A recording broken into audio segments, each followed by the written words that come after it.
Hello everyone, welcome to quality thought. నేను Ramana Bhupathi, quality thought founder. చాలామంది non IT to IT shift అయ్యేటప్పుడు ఎలాంటి course నేర్చుకుంటే బాగుంటుంది, అసలు ఒక కోర్స్ని నాన్ ఐటీ బ్యాక్గ్రౌండ్ ఉన్న స్టూడెంట్స్కి కోర్స్ ఎలా సెలెక్ట్ చేసుకోవాలి అనేటటువంటి డౌట్ చాలామందికి ఉంది. సో ఇవాళ ఈ వీడియోలో నాన్ ఐటీ నుంచి ఐటీకి వచ్చేటప్పుడు ఒక కోర్స్ని, ఐటీలో ఏ కోర్స్ని ఎలా సెలెక్ట్ చేసుకోవాలనే క్రైటీరియా మీతో డిస్కస్ చేస్తాను.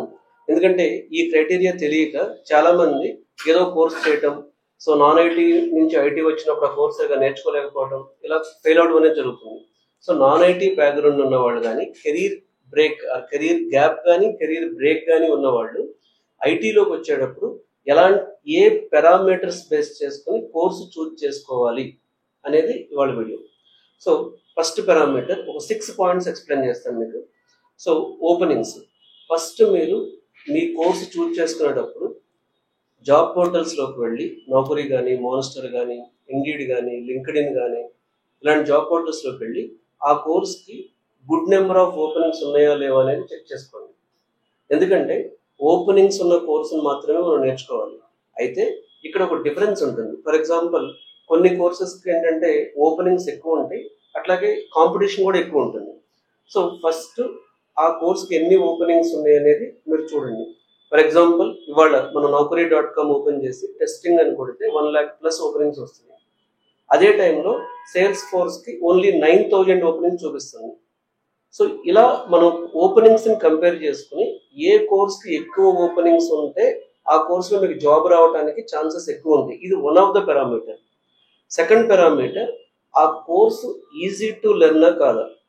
ఎందుకంటే కోర్సుని మీరు ఫర్ ఎగ్జాంపుల్ మీరు నాన్ ఐటీ నుంచి ఐటీకి వస్తున్నప్పుడు మీరు కాంప్లెక్స్ కోర్స్ చూస్ చేసుకుంటే సో అది మనకి 6 months to 1 year టైం పట్టే ఛాన్స్ ఉంది. అలా కాకుండా కొంచెం ఈజీ కోర్స్ చూస్ చేసుకుంటే 3 months to 6 months లోపు నేర్చుకోవచ్చు.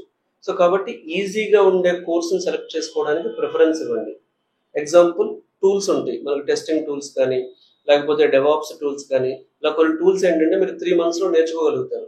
అలా కాకుండా మీరు కాంప్లెక్స్ హెవీ వెయిట్ కోర్సెస్ నేర్చుకుంటే ఆర్టిఫిషియల్ ఇంటెలిజెన్స్ కానీ, లేకపోతే ఫుల్ స్టాక్ కానీ, అప్పుడు ఏమవుతుందంటే నాన్ ఐటీ నుంచి ఐటీకి వచ్చేటప్పుడు అది నేర్చుకోవడానికి మీకు ఎక్కువ టైం కన్జ్యూమ్ అయ్యి, సో దానివల్ల మీకు కొంత కాన్ఫిడెన్స్ రావటంలో లేట్ అవ్వచ్చు. థర్డ్ పారామీటర్ ఏంటంటే ఈజీ టు సర్వైవ్. అంటే సో ఓకే, మీకు జాబ్ వస్తుంది, వచ్చాక మీరు నాన్ ఐటీ నుంచి ఐటీకి వెళ్ళి ఆ కంపెనీలో జాయిన్ అయినప్పుడు సర్వైవ్ అవ్వగలుగుతారా లేదా. ఎందుకంటే రోజు ప్రెషరైజ్డ్ ఎన్విరాన్మెంట్లో కూడా మీరు వర్క్ చేయలేరు.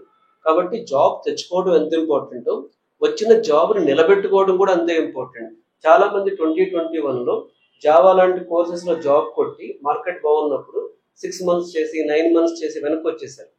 సో మీకు ఇక్కడ చెప్పేది ఏంటంటే మీరు తీసుకున్న కోర్సులో మీరు జాబ్ రావటంతో పాటు వచ్చిన జాబ్ని హ్యాపీగా మీరు వర్క్ చేసే విధంగా అది ఈజీ టు వర్క్ మోడల్లో ఉండేలాగా చూస్ చేసుకోండి.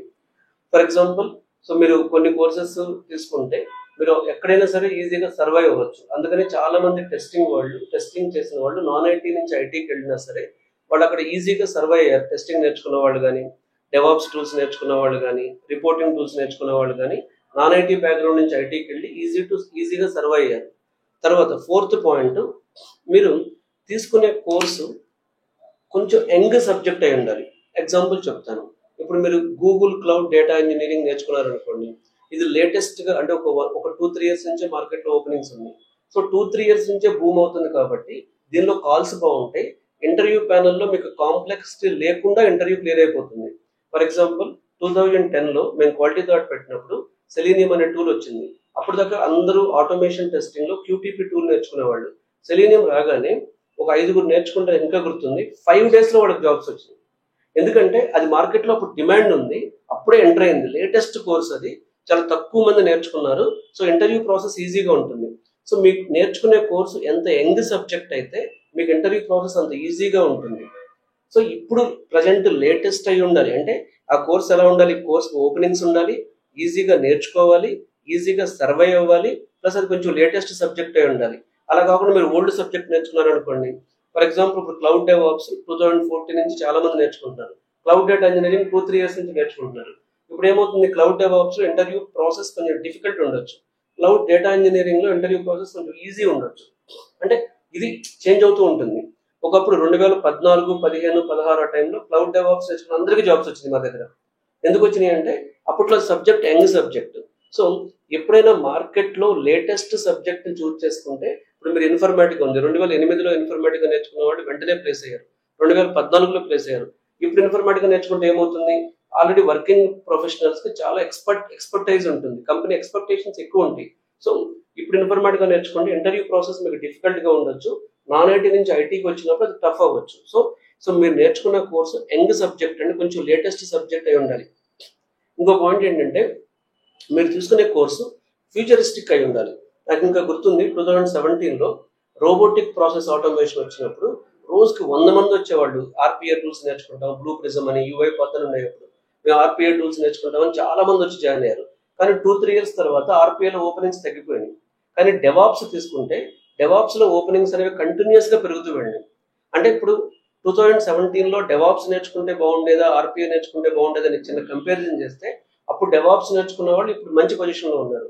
ఆర్పిఏ నేర్చుకున్న వాళ్ళు ఏంటంటే మంచి పొజిషన్ లో ఉన్నప్పటికీ సో ప్రాజెక్ట్స్ అయిపోవటం, షార్ట్ టర్మ్ ప్రాజెక్ట్స్ ఉండటం, కాల్స్ అంతా గ్రో అవ్వకపోవటం, ఇలాంటివి జరిగినాయి. సో మనం నేర్చుకునే సబ్జెక్టు ఫ్యూచరిస్టిక్ సబ్జెక్ట్ అయి ఉండాలి. సో లాస్ట్ పాయింట్ అంటే 6th పాయింట్ ఏంటంటే, మీరు నాన్ ఐటీ నుంచి ఐటీకి వచ్చేటప్పుడు మీరు నేర్చుకునే కోర్సులో ఓపెనింగ్స్ స్టార్టప్స్ లో ఉండాలి, చిన్న కంపెనీస్ లో ఉండాలి, అలాగే ఎంఎన్సీస్ లో కూడా ఉండాలి. చాలా మంది ఇక్కడ మిస్టేక్ చేస్తారు. ఇప్పుడు ఒక కోర్స్ మీరు నేర్చుకున్నారు, ఓన్లీ ఎంఎన్సీలోనే ఓపెనింగ్స్ ఉంటాయి అనుకోండి, అప్పుడు ఏమవుతుంది, అక్కడ ఎంఎన్సీలో ఓపెనింగ్స్ ఉంటే ఎంఎన్సీ మిమ్మల్ని హైర్ చేసే ప్రాసెస్ అంత ఈజీగా ఉండకపోవచ్చు. ప్లస్ ఎంఎన్సీ వాళ్ళు మీకు కెరీర్ లో బ్రేక్ వచ్చిందా, కెరీర్ లో గ్యాప్ వచ్చిందా, నాన్ ఐటీ టు ఐటీ వస్తున్నారా, బ్యాక్గ్రౌండ్ వెరిఫికేషన్, అలాగే హెచ్ఆర్ పాలసీస్ అని స్ట్రిక్ట్ ఉండొచ్చు. అందుకనే మీరు తీసుకునే కోర్సు సో ఫ్రెషర్స్ కి ఓపెనింగ్స్ ఉండాలి, 1000 మెంబర్స్ టు 5000 మెంబర్స్ ఎంప్లాయీస్ ఉన్న కంపెనీలో ఓపెనింగ్స్ ఉండాలి. ఇలా అన్ని సెగ్మెంట్ లో అన్ని కంపెనీల్లో ఓపెనింగ్స్ ఉంటే మీకు అది చాలా ఎక్కువ. అంటే సో మీరు ఈజీగా చక్కగా స్టార్ట్అప్స్కి వెళ్ళొచ్చు, చిన్న కంపెనీస్కి వెళ్ళొచ్చు. అప్పుడు మీ క్వాలిఫికేషన్ చూడరు, మీ బ్యాక్గ్రౌండ్ చూడరు, పెద్ద హెచ్ఆర్ పాలసీస్ ఉండకపోవచ్చు, మీరు ఫేక్ పెట్టాల్సిన అవసరం లేకపోవచ్చు, ఫేక్ పెట్టినా సర్వే అవ్వచ్చు, అంత పెద్ద స్ట్రింజెంట్ ప్రాసెస్ ఉండకపోవచ్చు కంపెనీ దగ్గర. They want to see your skill only. So ఈ 6 ఏదో మీరు నాన్ ఐటీ నుంచి ఐటీకి వచ్చేటప్పుడు కానీ, కెరీర్ బ్రేక్ నుంచి మళ్ళీ ఐటీలో కంటిన్యూ అవ్వాలనుకున్నప్పుడు కానీ, కెరీర్ గ్యాప్ వచ్చినప్పుడు కానీ, ఇప్పుడు మీరు ఐటీకి వెళ్ళాలని డిసైడ్ అయితే సో ఒక కోర్సు సెలెక్ట్ చేసుకునేటప్పుడు ఈ 6 పారామీటర్లు మీరు ఫాలో అవ్వండి. ఓపెనింగ్స్ చెక్ చేసుకోండి, easy to learn complex to learn తెలుసుకోండి, జాబ్ వచ్చాక సర్వే అవడం డిఫికల్టా ఈజీనా తెలుసుకోండి. సో ఇది లేటెస్ట్ కోర్సా ఎప్పటి నుంచో ఉందో అనేది అర్థం చేసుకోండి. ఈ కోర్స్కి ఫ్యూచర్ ఎలా ఉండొచ్చు, ఈ కోర్స్కి స్టార్ట్అప్స్ లో ఎంఎన్సీస్ లో అన్ని చోట్ల ఓపెనింగ్స్ ఉన్నాయా, ఓన్లీ స్టార్ట్అప్స్ లోనే ఓన్లీ ఎంఎన్సీలోనే ఓపెనింగ్స్ ఉన్నాయా అనేది కూడా చెక్ చేసుకోండి. ఈ 6 పారామీటర్స్ మీరు ఫాలో అయితే డెఫినెట్ గా మీరు నాన్ ఐటీ నుంచి ఐటీలోకి వెళ్ళేటప్పుడు మీరు తీసుకునే కోర్స్ అనేది మీకు బెటర్ రిజల్ట్ ఇవ్వడానికి ఛాన్స్ ఉంటుంది. సో అయితే సార్ మరి ఇవన్నీ చెప్పారు కదా, ఇందులో ఏది బాగుంటుంది, ఫుల్ స్టాక్ బాగుంటుందా, టెస్టింగ్ టూల్స్ బాగుంటుందా, డెవాప్స్ టూల్స్ బాగుంటుందా, క్లౌడ్ కంప్యూటింగ్ బాగుంటుందా, లేకపోతే డేటా ఇంజనీరింగ్ బాగుంటుందా, సైబర్ సెక్యూరిటీ బాగుంటుందా, సో ఏది బాగుంటుంది అని ఇంకా మాకు కన్ఫ్యూజన్ ఉంది. సో ఎగ్జాక్ట్ గా మీకు అంటే ఇప్పుడు నేను అందరికీ ఒకటే కోర్స్ చెప్పలేను, ఎందుకంటే ఒక్కొక్కరికి ఒక కోర్స్ సెట్ అవుతుంది. కొంతమంది టెస్టింగ్ ఫిట్ అవుతారు, కొంతమంది స్క్రమ్ మాస్టర్ ఫిట్ అవుతారు, కొంతమంది బిజినెస్ అనలిస్ట్ ఫిట్ అవుతారు, కొంతమంది ప్రొడక్ట్ ఓనర్ ఫిట్ అవుతారు, కొంతమంది డేటా ఇంజనీరింగ్ ఫిట్ అవుతారు, కొంతమంది డెవాప్స్ కి ఫిట్ అవుతారు. సో అందరికి ఒకేలా చెప్పలేము కాబట్టి సో మీరేం చేస్తారంటే సో ప్రతి Saturday 11:30 to 1 career guidance session conduct చేస్తున్నాం. ఈ సెషన్ లో మీరు రిజిస్టర్ అవడం ద్వారా సో మన ఈ వీడియో డిస్క్రిప్షన్ లో సో కెరీర్ గైడెన్స్ సెషన్ కి రిజిస్టర్ అవడానికి లింక్ ఇవ్వడం జరుగుతుంది. సో ఈ కెరీర్ గైడెన్స్ సెషన్ కి మీరు రిజిస్టర్ అవడం ద్వారా సో మీరు ఎగ్జాక్ట్ గా కెరీర్ బ్రేక్ నుంచి నాన్ ఐటీ నుంచి కెరీర్ గ్యాప్ నుంచి ఐటీ జాబ్ కొట్టాలనుకున్నప్పుడు ఈ చెప్పిన పారామీటర్స్ బేస్ చేసుకుని మీకు ఏ కోర్సు ఫిట్ అవుతుంది కరెక్ట్ గా అనేది నేను గైడ్ చేయగలుగుతాను. సో ఇలాంటి కెరీర్ గైడెన్స్ గురించి కానీ, ఇంటర్న్షిప్స్ గురించి కానీ, ఐటీలో జాబ్స్ గురించి, ప్లేస్మెంట్స్ గురించి, ఐటీలో ఫ్యూచర్ ఆపర్చునిటీస్ గురించి, ట్రెండింగ్ కోర్సెస్ గురించి సో మీలో మీరు కానీ మీ ఫ్రెండ్స్ కానీ చాలా మంది లేకపోతే మీ మీ అంటే మీ సర్కిల్లో ఉన్న మీ కొలీగ్స్ కానీ చాలా మందికి ఇన్ఫర్మేషన్ హెల్ప్ అవ్వచ్చు. సో సో మీకు తెలిసిన సర్కిల్లో ఈ ఇన్ఫర్మేషన్ ఎవరికైనా ఉపయోగపడుతుంది అనుకుంటే తప్పకుండా షేర్ చేయండి. అలాగే క్వాలిటీ థాట్ యూట్యూబ్ ఛానల్ని సబ్స్క్రైబ్ చేయండి, లైక్ చేయండి.